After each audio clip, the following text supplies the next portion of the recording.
Thank you all so much for coming out tonight on your Zoom. I know there was some outages across the state. Ooh, I wonder why we're talking about public power today. So if you're getting all of those email and text messages late or having a little trouble, we certainly understand. And that's why we record these so that we can look back and see each other's work.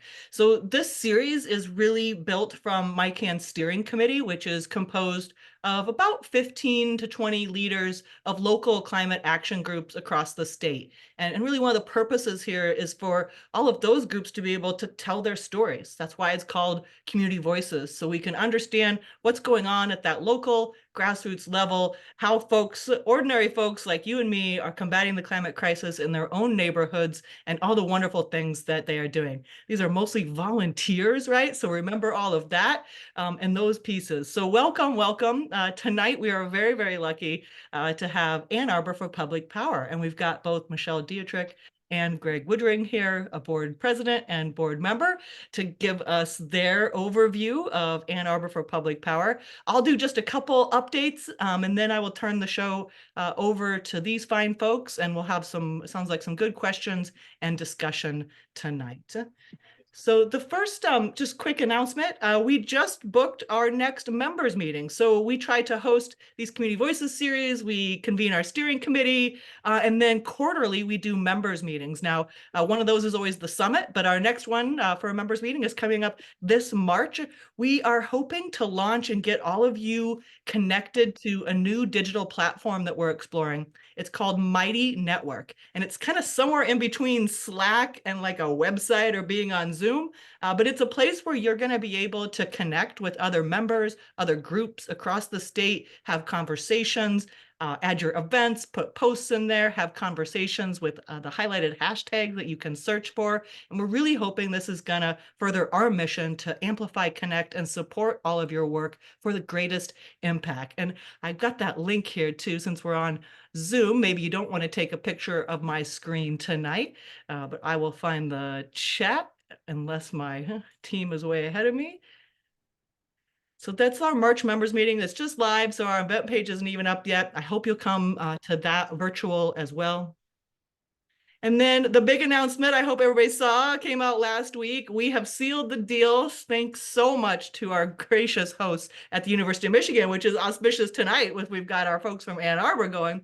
The Climate Summit this year, we're moving it from June to September. And we're going to be hosted at the University of Michigan and in Ann Arbor on September 26th. The theme is climate civics. So we are really trying to take advantage of all of your actions and build a huge election engagement campaign this year. We are stealing it from Turn Oakland County Green's great Fred Miller, who named the campaign From Earth Day to Election Day. And so we hope to be getting out some resources to all of you by your Earth Days to be able to really stress and make climate the top issue in this election. And that will culminate at our climate summit with speakers and panels and showing off all of your amazing work. Save the date, and we hope to see you in Ann Arbor. Maybe Michelle and Greg will be able to even give us a talk there, is what I'm really hoping, because this theme of climate civics is so pertinent to tonight. You know, we call this public power. There's so many definitions, right, of power. If we think about political power or the actual energy that comes into our home, those are the kinds of things that we're hoping to explore at this year's summit. And I don't think Erica is here tonight. She is our Line 5 West Michigan engagement coordinator, and she's got quite a few actions going on. You know that we are always working to shut down Line 5. You can always, if you have it, and if you have, sign it again, the petition to President Biden. We really believe the best action right now is to focus our efforts at the federal level, targeting President Biden, because he can shut it down any day. You could contact your Congress members. I'm throwing these links in the chat. And target them, because that's how that pressure works for those members to call the White House and to call the other departments and tell them that's really what we need to see. And if anybody out there, especially if you are in the 3rd congressional district, which is Congresswoman Hillary Scholten, we are hosting an info session for volunteers and a candidate, how to talk to these elected representatives about things like Line 5. She's hosting that in just another week, Thursday, Leap Day. February 29th, the last, very last day of February. So if you're in that area, in the Grand Rapids area, come on over. Last but not least, Colleen's here. Do you want to tell them about why you want all their events, Colleen? Of course. Yeah, so this slide is just a quick reminder that every month MiCAN collects as many events from the Michigan climate community as we can, and we send out a roundup to all of our audience. And somehow, even with an extra day in February, somehow end of next week is already March 1st. So just wanted to plug this and let you all know if you have any events that you want to amplify for next month. Submit them at the QR code here or the link right underneath there. And we'll be sending our March email out next week. And then as Denise was saying too, we know that Earth Month is right around the corner and Earth Day is going to come up very quickly. So if you are already planning ahead to April, we of course welcome those events as well. And I will pass it back to Denise, but I will drop into the chat our current events calendar also, because we still have a few really cool events coming up before the end of February too. So just in case any of you are interested. Thanks, Thank Colleen. you. And sorry, I didn't mean to yell at you on the chat. I don't know why that one came through in all caps on submit your events. We really want you to do that. It helps us out. With that, I think that is all of our announcements. Thanks for playing along there and getting updated on all the MiCAN pieces. My only caveat to tonight is that this is, if you were confused, this is not the city of Ann Arbor. Okay, folks, we got a couple questions about that. And I know Dr. Missy Stoltz would appreciate me saying that the city of Ann Arbor and the 820 plan is different. This is our community group, right? Our community series of Ann Arbor for Public Power. And I could not be more excited for them to talk to us about why we need public power, how we can get there and overcome the challenges. As you all know, these are kind of campaigns that MiCAN really loves to support. And I can't wait to learn from Michelle and Greg. The floor is yours. Well, thank you so much, Denise. I'll go ahead and kick it off a little bit with an introduction, and then I'll allow Michelle to give an introduction, and then we've got just a few talking points to go through, and then we're really excited to just have a conversation with you all, allow you to ask some questions, and try to kind of collectively imagine what this better future with public power could look like, right? So my name is Greg Woodring. I'm the president of Ann Arbor for Public Power. I helped found it just about 4 years ago now. And Ann Arbor for Public Power, we're a grassroots nonprofit that's based around this idea of creating a public power utility for the city of Ann Arbor, right? So our goal is to completely replace DTE, to take over the utility, run it as a public power utility, just like Lansing does, Holland does, Traverse City does, Chelsea, Wyandotte, on and on. There's actually 42 of them across the state of Michigan. And the reasons for that are, for one, if you look at all of these other public power utilities across the state of Michigan, they're paying considerably less in their electrical bills. They're enjoying considerably higher reliability, and it gives us the opportunity to reach our climate goals, right? DTE is currently the fourth dirtiest major utility in the country. They still burn over 50% coal for their power. And while they do plan to replace that by 2032, they're not primarily replacing that with renewable energy like we would like them to see, right? Instead, that's mostly going to be fracked gas generation, which they don't actually have any plan to ever phase out. In the city of Ann Arbor, we have a 2030 carbon neutrality goal, right? Part of that goal is 100% renewable power by 2030. And we are not going to reach that goal with DTE, right? If we want to be able to control where our power comes from, we have to own the utility. That is the only actual route we have in Michigan. In Michigan, we have these perpetual franchise agreements, right? With most utilities that you would be looking at a private utility, there's some amount of expiration date, right? Gas, there's an expiration date where you can renegotiate when you, renegotiate at a certain point and you could go with a different provider. With electricity in Michigan, we don't have that choice. DTE is our only state-allowed provider of electricity unless we create our own power utility. And so that's a lot of the reason why we started getting into this. And, when we first started organizing around this way back, and I started working on this probably in about the fall of 2019, that's a lot of what we were looking at, right? We were looking at this 820 plan, very excited that it was coming out, but we weren't seeing a realistic pathway to be able to reach the 100% renewable energy goal. However, As time went on, and those of you who live in DTE service territory probably are intimately familiar with this, the issues of DTE's reliability have only become more and more extreme. As climate change worsens and as DTE's underinvestment in their grid starts to reach its natural result, we have these intersecting crises, right? Where the climate crisis, which DTE did a large part to help contribute to, is creating conditions which their underinvested in infrastructure simply cannot stand up to.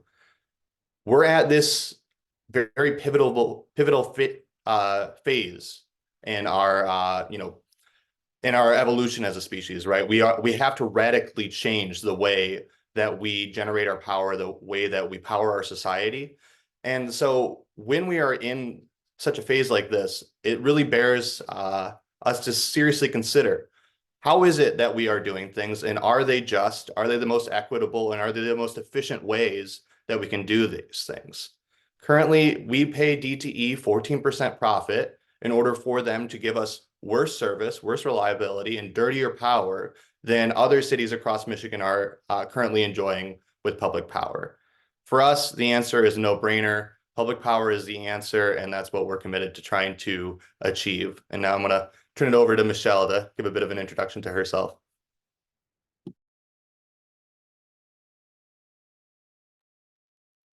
Thank you so much, Greg. Make such a powerful case for why public power is really important for Ann Arbor and for the region, and I think nationally. And I just want to thank Michigan Climate Action Network for hosting, Denise and Colleen for inviting and coordinating and moderating. This is such an important conversation at such an important moment in our community, in our state, in our nation.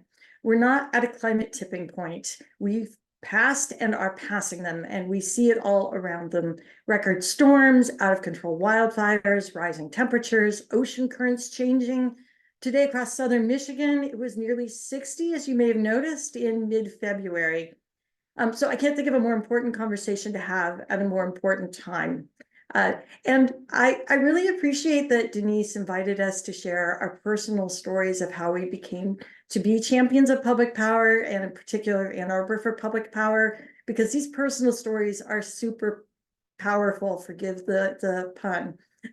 My name is Michelle Deatrick, and for the past 3 years, I've been chair of the DNC Council on the Environment and Climate Crisis. That's the National Democratic Party's council. And I started that council because I wanted to ensure that the Democratic Party would put environmental issues front and center in our politics and in our policies.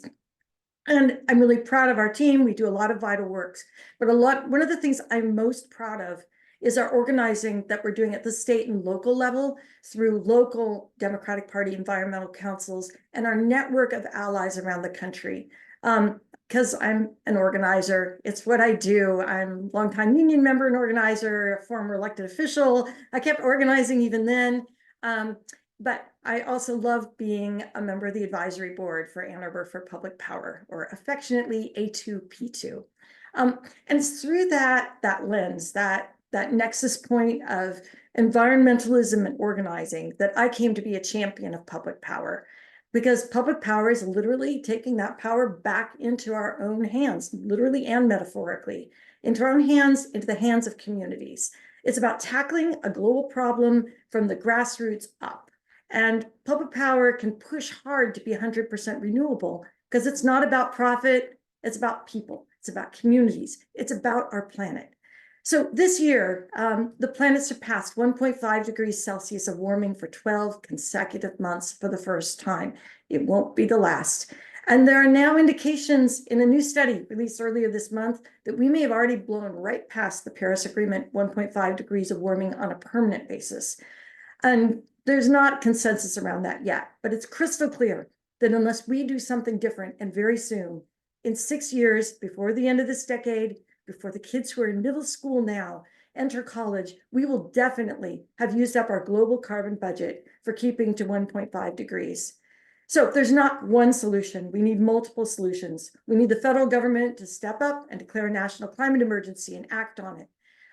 We need to stop fossil fuel subsidies and new fossil fuel infrastructure advocate for windfall profits tax and biodiversity protections, and we need to advocate for more public power. So as Greg has talked about, and as you all know, we know our DTE, right? We know the fossil fuel industry and DTE in particular are fighting back and fighting hard. And at this very moment when we can least afford it, they and the climate deniers, deflectors, and delayers in Congress are not only trying to stop all the sensible solutions to this crisis, they're actively trying to reverse the progress we've made. The House voting down the new regulations on methane that the Biden administration put forward, just one very recent example. So we need to break up the monopolies. We need to put public good over corporate greed. So the Inflation Reduction Act was amazing and game-changing legislation. Kudos to President Biden. Wasn't enough. We need a lot more. But the scope and the scale of the climate crisis is huge. And going after DT and similar corporations, monopoly control, to make sure we have utilities responsible to us and not shareholders and Wall Street banks is crucial. So why did I get involved in this fight? Because it will save our planet and it will hold large corporations responsible, two of my passions. So I want to call attention, before I turn it back to Greg, to something that Lauren Sargent posted in chat. She was making my pitch now for Ann Arbor for Public Power on April 20th. We're having Ann Arbor for Public Power Earth Day celebration at Cobblestone Farm. And I really want to emphasize, this is for everyone. I don't actually live in the city of Ann Arbor. I live in the outskirts where I'm fighting a battle to try and get us to be able to develop solar fields, or even on my 80-acre farm, be able to put up a single solar panel. But we're all in this fight together, and what happens in Ann Arbor matters outside Ann Arbor. I'll get into that a little more later, but and I'm also going to post a link to Ann Arbor for Public Power with notes about how you can join us. Please join. I belong. I don't live in Ann Arbor, or just sign up for the progress. Over to you, Greg. Awesome. Thank you so much, Michelle. So now just want to kind of go into a bit of the nuts and bolts. How is it that we actually create a public power utility? How do we pay for it is oftentimes a common question, which we do have a good answer for. And just kind of what does that process look like, right? So we actually are very lucky in the state of Michigan. We have a state constitution and guaranteed right for any city in Michigan to force the sale of all electrical infrastructure within its city boundaries, right? So what that means is if the city of Ann Arbor tells DTE, we want to buy your electrical infrastructure, they do not have a choice in the matter. They do have to sell their electrical infrastructure to the city of Ann Arbor. However, the catch, because there's always a catch, is that they can contest what is the price of that infrastructure, right? What is a fair valuation on that infrastructure? And so in order to really make a solid pitch to DTE on what we believe their infrastructure costs, there's a few studies that need to be done first. Now, we are pretty lucky. We've already got, well, not lucky. We worked very hard for it, but we managed to get the first study completed, the phase 1 feasibility study. And what this did was it gave a general overview of the costs, right? It gave a range of estimates and it kind of outlined what we would want to be buying and how we would staff it and things like that. Some of the very basic nuts and bolts of what this would look like. And that study came back and it showed maybe a little wider of a range than we had hoped for, but it definitely indicated that there is a feasible path forward for municipalization, right? On the low end, the cost of power goes down by 10%. On the high end, it does go up by quite a bit. However, we've done some research that we're probably going to be releasing here pretty soon to kind of indicate that that's probably outside of the reasonable boundaries. But regardless, it showed that there's a very realistic possibility of this not only being cheaper in the long run, right? Which even in the best case scenario or in the worst case scenario, it does show that it will become cheaper in the long run for Ann Arbor residents. It's actually quite likely to be cheaper in the short run as well. Like on the best case scenario, bills go down by 10%. And so why does that happen? Why is it that bills could go down over time, right? So what the city would do is they would pass what's called a revenue bond, right? So we're all probably fairly familiar with millages, right? a bond to pay that's coming out of taxes to pay for something. A revenue bond is different from a millage because it's not paid by taxes. Instead, it's paid by the revenue that's generated by whatever you're investing in, right? So in the case of an electrical utility, if the city of Ann Arbor were to take out the revenue bonds in order to acquire DTE's assets and set up the beginnings of the utility, those bonds would be paid off by the electrical bills that would then be going to the city rather than to DTE, right? And so the question is, how much are we going to need to pay in our electrical bills to be able to make the payments on that debt, right? And is that going to cause the electrical bills to go higher or lower, right? That's what these studies are essentially looking at. And so right now we've completed the phase 1 study. The next phase 2 study is typically how it's called, or evaluation study, you can think of it as. That gives the city a real solid number to offer to DTE, right? And we've already proposed a scope of work for this study, and we're hoping that the city council funds this study very soon. And that will give the city a good legal, defensible valuation on the assets. It'll include engineering studies to look at what those assets actually costs, and any legal costs that would be accompanying along with it, right? Because there's these concepts of things that are probably a little bit too in the weeds to get into in this conversation, but there's these things called stranded assets or stranded costs or going concern, right? These legal concerns that go alongside with the actual cost of the infrastructure itself, right? And so that is what that study will look at. And that's going to give the city a number that they can go to DTE with and say, this is what we think your assets are worth. Now, DTE is probably still going to say no. We think it's worth 10 times that, right? DTE is a for-profit company. They have a responsibility to their fiduciaries to try to make as much money for them as possible. And so they're going to fight it. However, all those studies being done and being done well will prepare the city for what will ultimately be a legal challenge, right? It will go to a court, and a court will decide what is the actual price for this infrastructure. Once that's all settled, then it needs to go to a vote of the people, right? There may be a few other votes ahead of time. The city actually proposed a few votes just recently, which I'm going to get into later in this meeting, some of the most recent developments that have happened with the city. But the vote that absolutely must happen is, because it's required by the state constitution, is the vote to approve the funding to purchase the infrastructure, right? And that's a 60% majority vote is what's needed. So it's a high bar. It's a very difficult thing to win, especially against a well-funded opponent like DTE. However, despite that, we believe that the benefits are worth it, right? Because once we've acquired that utility, then we're able to immediately start investing 100% of our bill into the utility itself, right? So you might ask yourself, well, if you're paying your electrical bills right now to DTE, and then you're going to be paying it to the city, but also the city has to pay off this debt, isn't that necessarily going to raise the your electrical bills, right? Like that's a reasonable conclusion to reach. However, when we talk about how public power is more efficient, that's also more cost efficient. The most obvious cost efficiency of a public power utility is not taking a profit margin.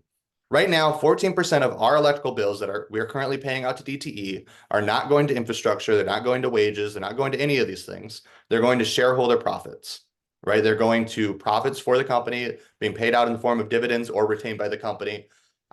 DTE, so that is a huge cost efficiency saving right there, right? We can run the same exact utility without paying that 14% off the top.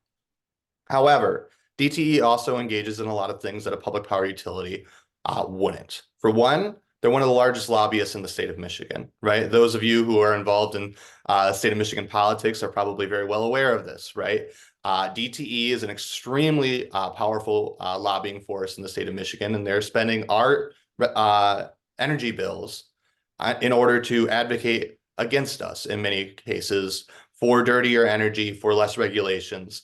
We've got this situation where the fox is guarding the hen house, right? They're supposed to be a regulated utility. However, instead, they are paying our legislatures to regulate them in a way that is more favorable to their bottom line, right? So for one, we're not going to be paying out that huge amount of money. We're not going to be paying for their marketing. We're not going to be paying for the huge executive salaries and bonuses that they're currently paying out, right? So there's those efficiencies as well, these things that you're not spending the money on. And then this is the really wonky thing, but it makes a big enough difference. It's worth getting into. A public power utility just has cheaper money. And that sounds a little bit weird, but it's true. anytime something the size of a utility is financing a project, they're financing it with some amount of financing source, right? In the case of an investor-owned utility like DTE, they fund it with debt and equity. About a 50-50 debt to equity split is what that's called. Debt, pretty understandable. Those are bonds, right? Like they're borrowing money. Corporate bonds are fairly expensive when you compare them to municipal bonds, right? A city has an extremely powerful borrowing power, especially a city that is as well resourced as the city of Ann Arbor, right? So every project that they are spending money on, they are spending less money on because they do not have to pay as much out in interest, right? And that's just talking about debt. When you consider equity, the difference is huge. DTE is currently paying about a 10% return on equity, right? That is a huge amount of money that is going out. It's a cost inefficiency, and it makes everything that DTE does more expensive, right? And that is why when you consider all of these things, even though you are running the same utility, you're actually able to run it considerably cheaper. And that leads to a very real cost savings in our electrical bills, which allow for many utilities who across the country have done this, and there are a good amount of examples of that. One of the more recent examples is Winter Park, Florida. They municipalized back in 2005. They bought out their utility for about $50 million-ish. And they managed to almost completely underground all of their electrical wires, increase their reliability by an incredible amount, while maintaining the same or lower bills as their incumbent utility, right? So they were paying off the debt, they were paying for huge investment into their infrastructure, and they were able to make it basically not noticeable to the people who were already paying their electrical bills. And now that they've done that investment, their bills will go down over time. As they pay off that debt, their bills will go down over time. And so this is an investment, right? Will our bills in Ann Arbor go up or down? We need a little bit more information to see that, right? We need the phase 2 study to see that. In the short term, however, in the long term, yes, our bills absolutely will go down. In addition to us also having the ability to choose where our power comes from, right? This is a little bit to get into, right? So I can go into it more in a question if you want, but essentially, one oftentimes asked question is, where will we get the power, right? Well, currently, we're taking our power off of DTE's lines, but DTE's lines are not coming straight from their generators, right? DTE's power distribution system is coming from their ISO, right? It's currently, our ISO is called MISO. It's interconnected system operator. And these are the large regional distribution grid, right? This sends power all across the country, right? It actually serves 16 states and provinces, goes all the way up into Canada, goes all the way down to Louisiana, right? And all of these are networked together to form what is called the national grid, right? And most people have heard of this national grid largely because Texas is not on it. But essentially what that is to say is that we would have this huge market available to us to choose where we're buying power from, right? We're not going to be an island if we create our own public power utility. Instead, what we will have is we will have that same connection to that larger grid, and we will have the ability to buy power directly from power providers, and we can choose to buy power from renewable energy providers instead of the roughly 70% fossil fuels that we're currently getting from DTE. So that's a little bit into the nuts and bolts. In the question and answer section, I'm happy to go into any more details on that, but I'm going to put it over to Michelle now to talk more about DTE. Thank you, Greg. I think you did an awesome job talking about DTE. And I'm just gonna reiterate a couple of things and then move into talking about why the Ann Arbor for Public Power is so important for the accomplishment of the county's climate action plan. So I get fired up about this. If DTE has its way, they're going to continue to severely cap the amount of solar energy that individuals and families inside and outside Ann Arbor can generate and have flow back into the power grid. And I hear so much disinformation talking to people in local governments across the country and here in Michigan about, solar is going to ruin the view shed, and, a lot of and that it's going to poison the ground and it's going to ruin our agricultural land, even though you can have both solar and farming going on at the same time. You know, a lot of this is coming from the lobbying interests of privately owned utilities. And so there's this sort of quiet flow or unseen flow of disinformation, and then you encounter it when you try to have Augusta Township or you know, any other township allow or solar developments to happen, or even allow farmers to put solar panels on their barns. You can tell I get a little salty about that one. It's just ridiculous. So, and you know, the other thing that they do is they've been spinning off their natural gas assets into other companies in order to report a better CO2 and methane footprint than they actually have. So it's another way in which they're promoting themselves as being much more responsible for the environment than they actually are. And they're just going to keep using our air and our atmosphere and our soil as basically an open sewer for fossil fuel pollution. And of course, that fossil fuel pollution, who does it disproportionately impact? Black, brown, and indigenous people and people in less resource communities. So it's a matter of social and racial and generational justice as well. So as the former vice chair of the Washtenaw County Board of Commissioners, I spearheaded the creation and approval of the county's first ever climate commitments. This is back in 2017. And as the current chair of the Washtenaw County Environmental Council, because I kept at that work even after I stopped being a commissioner, I'm you know, I feel really privileged to be able to continue that work, but I'm also acutely aware that implementing the county's climate action plan, which was finally passed by the Board of Commissioners just over a year ago in December 2022. It's a plan which sets a goal of net zero carbon equivalent emissions for the entire county, everything, by 2035, not just county operations, but every community, every local government, all the businesses together. It's much more likely to be achieved with a public power initiative for the city of Ann Arbor. Because to accomplish this, we're going to have to move very quickly to safe, clean, renewable energy. But DTE's plan, as you know, is only to get to 80% emissions reduction by 2040. And they burn a lot of coal and a lot of so-called natural gas or methane. One of the county's climate action plan goals is 100% renewable energy options for everyone and here's the rub again with DTE.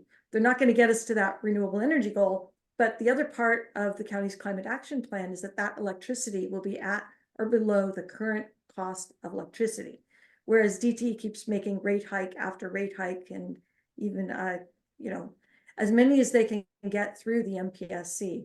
So without DTE undermining its goals every step of the way, the county is much more likely to achieve its climate goals. So, you know, we can also, if we have public power, rely on real solutions and truly reducing carbon pollution by getting off fossil fuels. And we see this happening with public energy utilities in Michigan. They're not relying on so-called carbon offsets with like doing the equivalent of buying indulgences in a medieval church. You know, I'll pay the church money and I'll get to eat all the sugar I want during Lent or whatever, which is what the equivalent of what DTE does with its carbon offsets. You know, in Traverse City, the public power company is developing an EV charging network. And the thing is that renewable energy is absolutely wildly popular in Michigan. Nearly 75% of Michiganders support having more wind and solar. So again, the county has this goal of being net zero countywide for everything by 2035 and being net zero on emissions for county operations by 2030. And I'm really glad, and this is partly due to advocacy of people who are right here on this Zoom, that the county is, after a year, taking some real action to achieve its goals, approved funding for staff for its climate action plan. Wouldn't have happened without community advocacy, by the way. But almost half of the county emissions, I don't mean county operation, but all of the county, almost half are generated within the city of Ann Arbor. And that's not even counting like the commutes into the city of Ann Arbor to work. So municipalizing Ann Arbor's public power and to public power and getting to renewable energy is absolutely crucial to achieve those countywide goals. So need to sever those ties with DTE. Power for and by the people is the way forward. Thank you. Greg, back to you. Awesome. Thank you, Michelle. And yeah, now I want to go into a little bit more of the details surrounding what has happened with the city and where kind of are we at with the process moving forward. So actually, just this week, we got a whole lot of information from the city. Staff has finally released their recommendations on next steps for public power. And so I can't tell you a ton about that because I don't know a ton about that, but I can tell you what I do know and what we hope to achieve with it, right? However, just to kind of back up here a little bit to set the stage, right?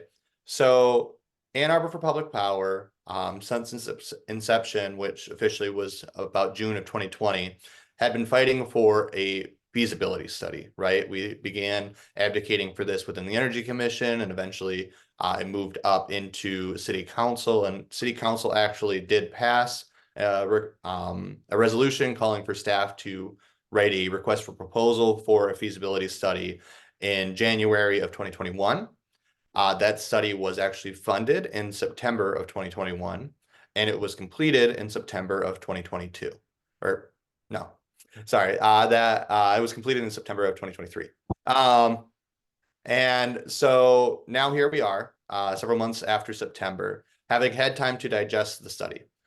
What that study came back with, as I kind of alluded to before, was a wide range of costs, right? And it was couched within this larger study. The larger study was what the city referred to as an energy options analysis, right? So there wasn't only municipalization included in this study, there was also an analysis of various different pathways that the city could use to reach its 100% renewable energy goal, right? So one of those pathways, which I'll talk about a little bit, was the city's proposed sustainable energy utility.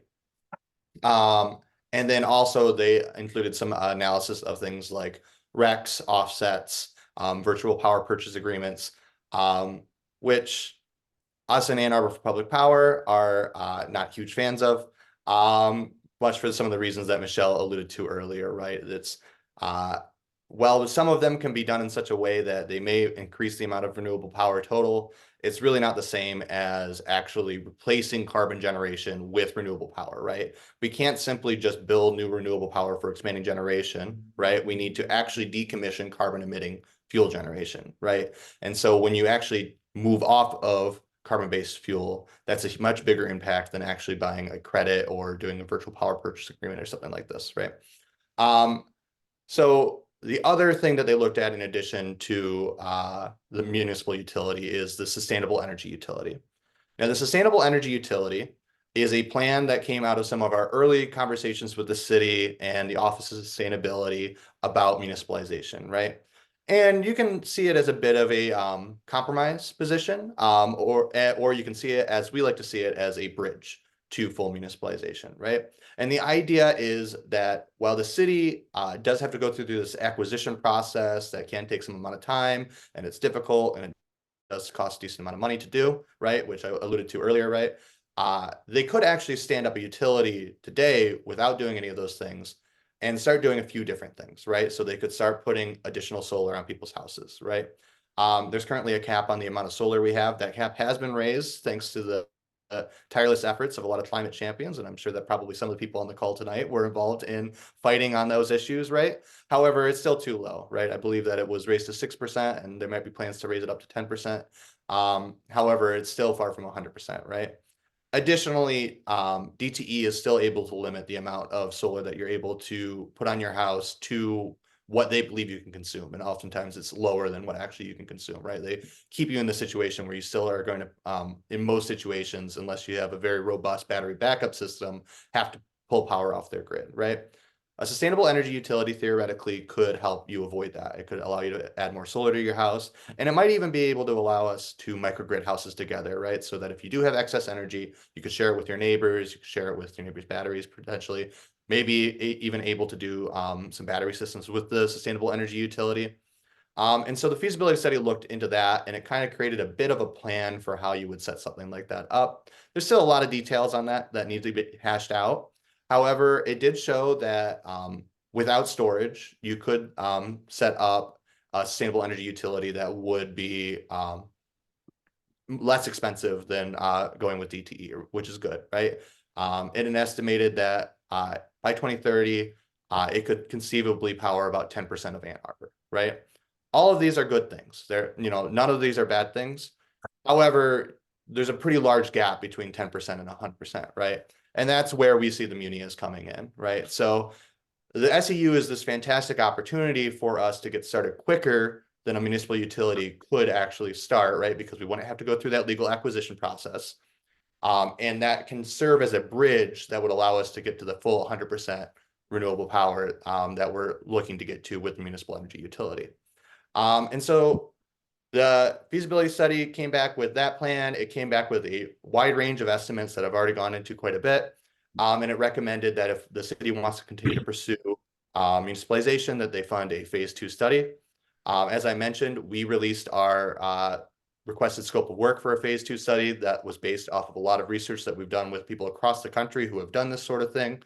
And in staff recommendations on Tuesday night, the staff recommended that the city do move forward with the sustainable energy utility, that they move, and that if the city council decides to move forward with municipalization, which we highly advocate they do, that they fund a phase 2 feasibility study. And the mayor did make comments supporting these staff recommendations and said that he looks forward to a phase 2 study and that municipal utility intrigues, right? So those are pretty positive developments, and we're hoping to keep the pressure on and keep the train rolling on those issues, right? And so we're going to be definitely in some interesting conversations with them to try to keep those going. One very interesting thing that came out of that is that the city does plan to create the sustainable energy utility by ballot. And there was actually an MLive article just earlier today released that suggested that that ballot would be in November. I don't know if the city fully plans to do that in November yet. I haven't seen confirmation from them directly. However, there's a good chance that this is going to be fought on the ballot.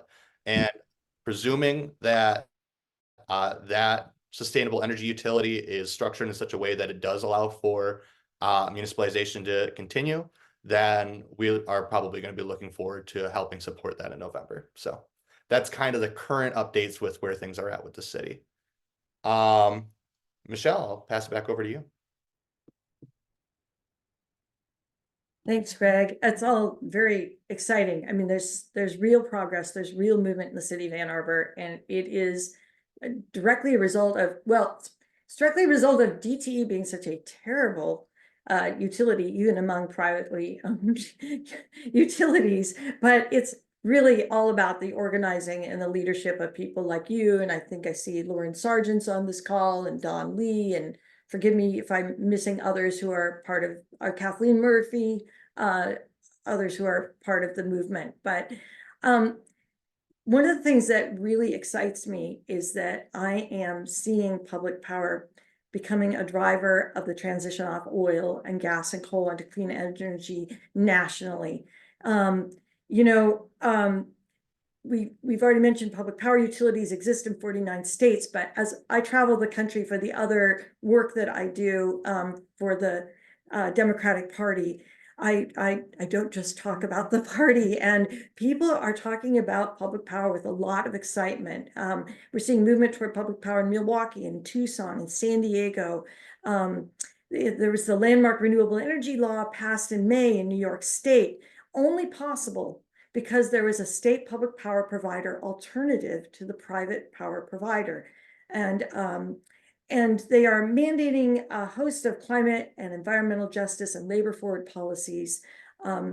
So now just this month, Long Island is moving forward. Long Island legislators, after an extensive study of how to fix their troubled privately owned but publicly managed utility, are proposing legislation for a fully public utility. Really exciting. And I just found out that at Netroots, the largest progressive convention in the nation, there are multiple proposals for panels about public power. So not all of them will get approved. They've got like 4 times the number of proposals as there are spots. But I think it's a real indication that people are seeing this as good for people, good for the planet, good for our pocketbooks. I love alliteration, but and very pragmatic way to move forward on moving off of fossil fuels. So I also just want to mention, because I'm a union organizer, that you know, one of the reasons that Long Island is being successful with, looks like they're going to be successful with their legislation, is that they got agreement from the local union that would be affected, 1,500 workers represented by IBEW Local 1049, that the protections that we provided by the public power utility are good and adequate. So it's and I love that Ann Arbor for Public Power similarly is really prioritizing workers and unions, good green jobs, a just transition in its proposals. I think it's crucial morally and ethically, and also pragmatically and politically. So back to you, Greg.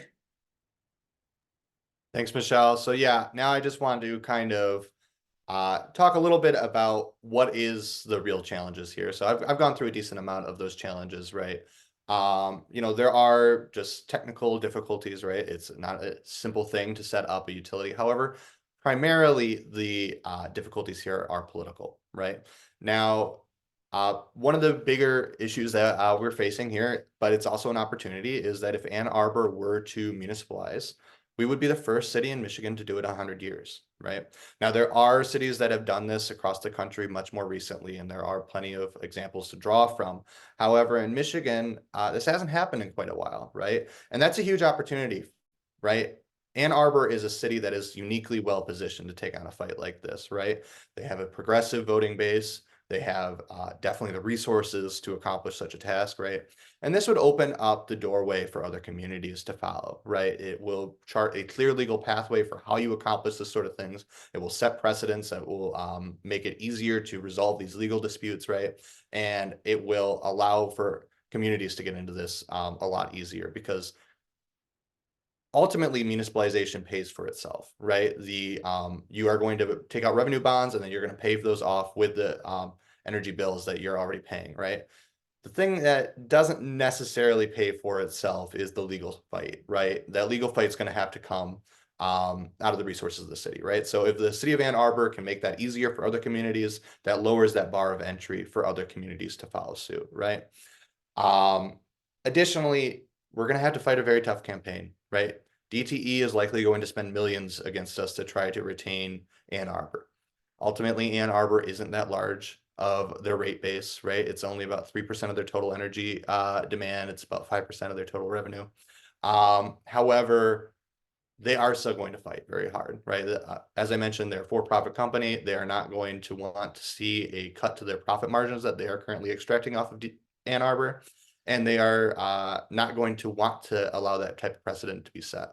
And you can see this across the country, right? One of the most recent public power campaigns, one that I feel very well connected to, was in Maine. I actually was just last October up in Maine for a convention where all public power campaigns across the country came together to share their stories, share tactics, and learn from one another. And we were out there knocking doors as well for the Maine public power campaign. Unfortunately, despite running a very strong campaign, they did lose this time around, right? Now, there's some good wins that came out of this, and I do believe that they plan to fight this fight again. However, at the end of the day, they were extremely outspent. They raised just about $1 million for their statewide campaign. Just about $40 million was spent against them. You know, these utilities monopolize on fear, uncertainty, and doubt, right? They will try to make it seem like you know, this is unreasonable, right? They will try to make it seem like it's unknown what's going to happen, that your bills could go up, that the utility could shut down tomorrow. In reality, these things aren't true, right? We've seen plenty of examples of new utilities stand up. There's not an example that anyone can point to of a new public power utility that was stood up and then failed, right? pretty much universally when a new public power utility is stood up, it succeeds very strongly, right? However, there is a decent amount of uncertainty, right? People, especially in America, tend to have a certain amount of distrust for the government, right? And even though these investor-owned utilities tend to, on their very face, are extracting a profit margin on us, it's very obvious that every dollar that they are underinvesting in their infrastructure, right? Every dollar that they spend on infrastructure is a dollar that's not going to their shareholder profits, which, as I mentioned, they have a legal responsibility, a fiduciary duty to pay out their shareholders as much as possible, right? Ultimately, if they do not make decisions that benefit their shareholders as much as possible, they are actually legally liable, right? And so it's very understandable why these utilities make these sorts of decisions, and it's very understandable why public power utilities perform better. However, despite this, they are going to make it seem like a city cannot run a utility as well, or that a state or any other public entity cannot run a utility as well, right? So it's a very difficult battle. It's one that is going to be spent heavily on. And ultimately, we're never going to outspend the utilities in these types of fights. So when they've got money, we've got to have people, right? We've got to have a people-powered movement. We have to knock doors. We have to be out there talking to our neighbors. We have to be organizing our friends and family to educate them, to get them out there supporting this. And that's ultimately the only thing that's going to win. Oftentimes, in so many different fights in our current political system, that's the reality, and it's no less true here, probably only more true. So if you want to help join us, I'll probably make another pitch for this at the end, but I will just say that if you do want to help join us in that fight, we'd love to have you. And if you visit our website, AnnArborPublicPower.org, there are links to join as a member, links to volunteer. And if you fill out that link to volunteer, then someone will reach out to you and try to figure out how we can plug you in. So there's plenty of ways to get involved, and we'd love to have you. I'll pass it over to Michelle. I'd like to underscore what Greg said about how big the fight is, and also kind of loop in a comment that Lauren made earlier in chat about the Edison Electric Institute as a trade association lobbying organization. The electric utilities together in this country are the fourth largest sector in the lobbying industry, right after big pharma, insurance, and electronics, at over $3 billion a year.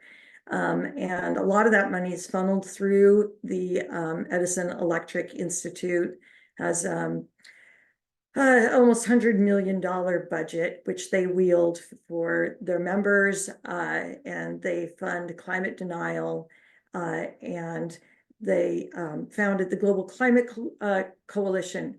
It's a great name. Global Climate Coalition is one of the biggest spreaders of climate disinformation on the planet. And some of the member companies are among those who knew, just like Exxon did 50 years ago, about climate change and what was really happening, and have done everything they can to make sure that we don't make the necessary transition. So, a lot of people in Lansing, a lot of the influencers in the state believe that what starts in Ann Arbor can spread to the rest of the state. And so they absolutely are not going to want this precedent. So the battle that we're fighting in Ann Arbor is the battle that we're fighting for all of us in this state. I saw someone had a great idea. I've been looking at your comments in chat. Thank you. It'd be great if, I think the idea is we could take on a bunch of different municipalities at once, kind of spread their attention around. It's a good idea. So I think we're ready to take a couple questions. Right, Greg? Is that, Denise, I don't know if you want to field those or pull them from chat, or. Well, I'll help you out. First, I think you guys deserve a giant hand, whatever emoji or whatever you want to do. That was fantastic, you two. And without slides, right? These two know their stuff. That's why they're invited to talk us through what they've been doing. You've answered a couple of the questions in the chat. I think, Tamara, do you want to ask your question? That's a great question about organizing. And I see our Grand Rapids folks totally listening in here. I can ask it for you if you want. Go ahead, unmute and ask you. Sure. So you were talking about your group established in 2020 and how you know that there'll be money needs for legal battles in the future. How many people has it taken in your core team so far to get to the point where you're at now? Yeah, thanks, Tamara. That's a great question. It's always, I think, for a grassroots group like ours, a little difficult to answer because people come and go. I will say that currently what we do is we break into working groups, right? So we've got our core group, which is essentially our steering committee, right? This is people who are really dedicated, have been involved in it for a very long time, or people who are very passionate and maybe haven't been involved for so long, but are really working hard on it. And that's about 14-ish people. Kind of some other people can get brought in. We also have an advisory board, which Michelle is on, of 9 people, which are a huge help. Then our board is our board of our actual nonprofit is mostly just a kind of legal thing, right? We delegate decision making to our steering committee. And then we also have different working groups. So we've got a communications working group, we've got an events working group, we've got a field working group, we've got an internal organizing working group. And these different working groups help us do a lot of the other work, right? So I would have to guess that we're probably around 50 people who are pretty active in these different working groups, including core, right? But there's more people than that have done something, right? That have shown up at an event, that have knocked a few doors, that have made a few texts or things like that, right? Who have come to a city council meeting and get spoken in favor of us. We actually do have a membership, which I'm going to encourage all of you right now to go to AnnArborPublicPower.org and fill out the membership form. We do ask for a donation if you're able. And that gives you a lot of extra information about what we are doing and helps you kind of plug into the campaign more. That's currently sitting at 355 people, and we hope to keep growing it. Then we also have a newsletter list that we kind of keep metrics on, and that's about 2,500 people. And so that's kind of the size of our group. And I will say that, I'm pretty proud of where we've gotten, but we're gonna have to grow a lot more in order to win this thing. So all the hands are welcome. There's always more work than there is hands, but every hand makes the load a little bit lighter for everyone else. So. Nice. That's why we're doing this, and we're going to blast this out to the entire statewide network to support these. There were a couple of questions about the cap, and I think the big point there that you've already made is with the municipalization, we don't have to worry about those things. They can put all that solar in the house. We can do those pieces. My question to you is, what's your definition of renewables, or what's in the Washtenaw County? How do they define renewables? As many folks on this Zoom know, our current state laws, right, are going to try to get us to 60% renewable, but there's an interesting definition there with a lot of stuff in it. So I'm kind of wondering how you define that in the area for the 100% renewable energy goals. You want me to take that, Michelle? Public Powers, and then I'll talk about the county. But yeah, sure. Okay, sure, yeah. So in A2P2, we consider renewables fairly narrowly. There are a lot of desires, especially by fossil fuel industry friendly people, to kind of expand that definition, right? You'll see things like renewable natural gas, hydrogen, right? Burned garbage, right? Like DTE does actually classify burned garbage as renewable power in their energy mix, which is pathetic. Wind, solar, hydro, where it's applicable, that tends to be where we are seeing renewable power.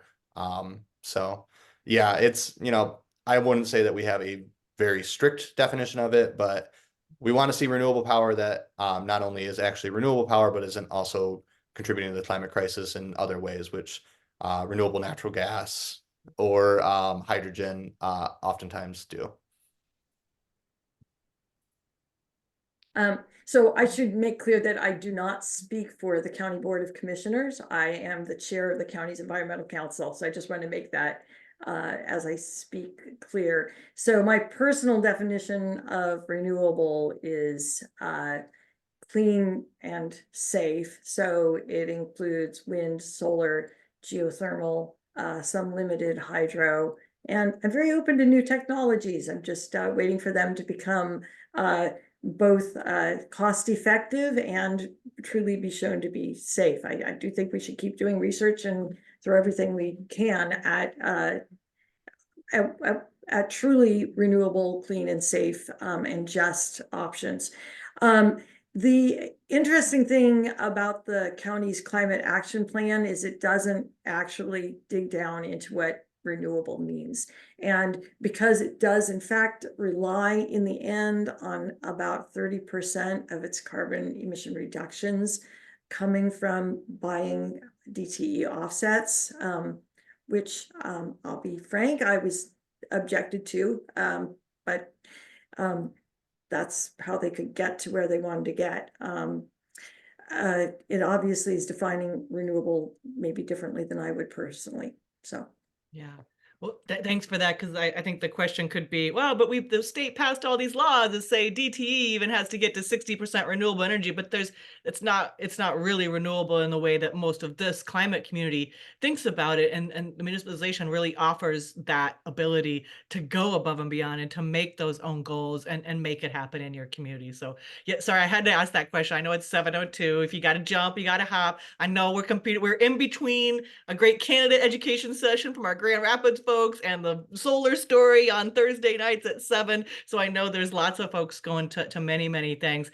I'll go ahead and just thank you all again and stop the recording. But if anyone wants to hang out and has another burning question or two, maybe Greg and Michelle will agree to hang on for just a minute. But we'll close the Zoom with thank you again so much. I see lots of energy. I hope you get a lot more members. And I really love, thank you, the ideas, especially Nancy, to do this more across the state, right? That's what has to happen. They're giving you a lot of love in the chat.